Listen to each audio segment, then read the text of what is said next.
হুম, তুমি তো মাথা ঘুরে পড়ে দেবা তো।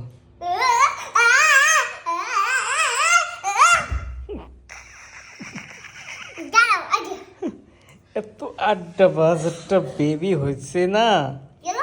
দেখো শীতের সময় হাফ প্যান্ট আর হাফ টি শার্ট পরে আছে, আর সারা গরমকাল ফুল প্যান্ট আর ফুল টি শার্ট পরেছিল। তাহলে দুষ্টু দুষ্টু কিনা তুমি বলো, এটা একটা দুষ্টু বেবি কিনা তুমি বলো। শীত আসছে, ওর স্বাদ হচ্ছে এটা। আর গরম যখন পড়ছে, সারা গরমকালটা জ্বালাইছে ফুল প্যান্ট আর ফুল টি শার্ট পরে। এই ছাড়া কোনো পরবে না, সাথে তো মোজা আর গ্লাভস তো ছিলই।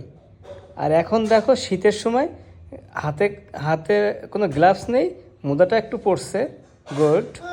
আর ওর ড্রেস হাতে, এটা কোনো কথা?